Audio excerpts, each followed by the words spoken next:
আজকে এসছি একটা স্মরণীয় আমাদের দিন আজকে। কারণ আমার শ্রদ্ধেয় শ্বশুরমশাই 2020 সালে 22শে জুলাই উনি মারা গেছিল। ওনার মৃত্যুটা আজও আমাদের কাছে রহস্য। আমার যা মারা গেছিলো, মানে পুত্রতো যা, তার মানে 1 মাসের মধ্যে উনি গঙ্গা স্নান করতে গেছিলো। মানে আমরা সবাই মিলে ফ্যামিলি মিলে গেছিলাম, যে গঙ্গায় স্নান করলে নাকি কালুষ মানে পুজো টুজো দিতে পারবো ঘরে। সেই হিসাবে আমরা স্নান করতে গেছিলাম। স্নান করে আসা রীতিমতন 3 দিনের মধ্যে ওনার জ্বর আসে। মানে নর্মাল জ্বর ভেবে ডাক্তার দেখিয়ে ওষুধ টষুধ নিয়েছি। কিন্তু হঠাৎ করে রাত্রিরে বাড়াবাড়ি হওয়াতে হসপিটালে নিয়ে গেলাম। কী হলো না, হসপিটাল দিয়ে বললো না স্ট্রোক হয়েছে। উনি ভোরবেলা শুনলাম উনি মারা গেছে। আমাদের কাছে এই মৃত্যুটা একটা আকাশ ভেঙে পড়ার মতো। আমরা বুঝতেই পারলাম না যে বাবা আজকে আর আমাদের মধ্যে নেই। ওনার না থাকাটা আমাদের কাছে পুরো। আমার ফার্স্ট টাইম দেখা হয়েছিল মিলেনিয়াম পার্কে। মা আর বাপি মিলে আমাকে প্রথম ফার্স্ট টাইম দেখে। সেদিন ওদের পিকনিক ছিল, আমি গেছিলাম ওদেরকে দেখার জন্য। সেই সময় থেকেই মানে একটা আলাদা অনুভূতি মানে আমার প্রতি ওদের ছিল। সেই যতটা কম বলবো ততটাই ওনার কাছে আমি ছোট হয়ে যাব।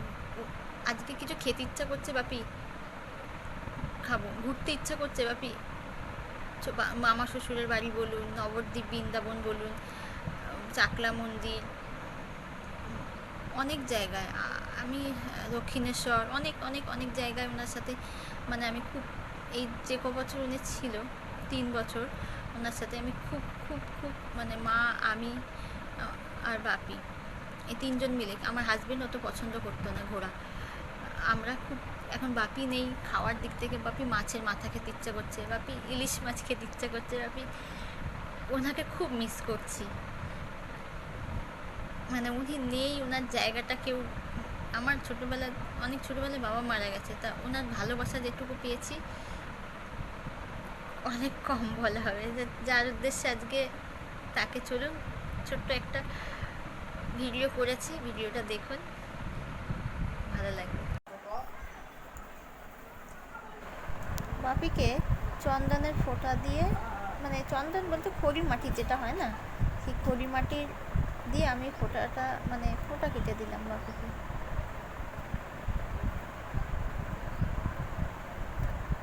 অ্যাকচুয়ালি আলোটার জন্য না ফোঁটাটা বোঝা যাচ্ছে না।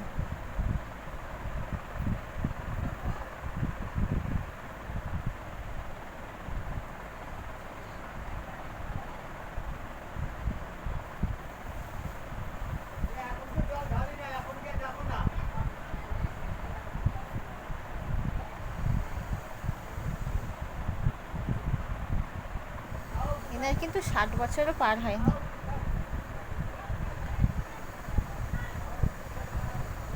এনার তখন বয়স ছিল 57। এত অল্প বয়সে উনি মারা গেছে। বাপিকে খুব ইয়াং লাগতো, খুব হ্যান্ডসাম লাগতো। বাপি যখন ড্রেস পরতো খুব সুন্দর লাগতো দেখতে।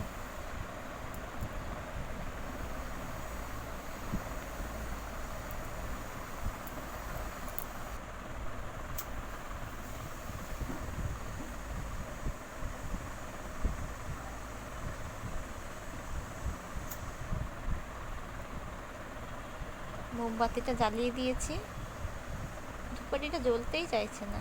আসলে বর্ষাকাল তো,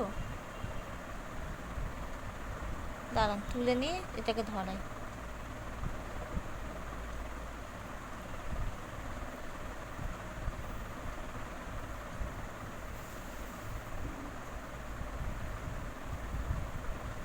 বাপি দই খেতে ভালোবাসতো, ছানার চপ মানে মিষ্টি,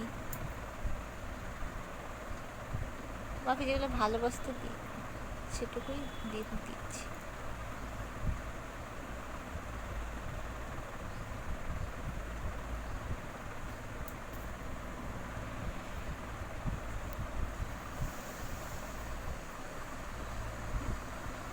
আসলে ক্যামেরায় তো ফটোটা মানে লেখাগুলো উল্টো দেখাচ্ছে।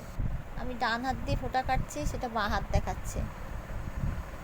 আর আমার এই বাপির মা, এনাকেও, এনার ফটোটা রয়েছে, উনি ওনার ফটোতেও একটা মালা দিয়ে দিলেন। উনি মারা গেছে 2010 সালে শুক্রবার, আর বাপি মারা গেছে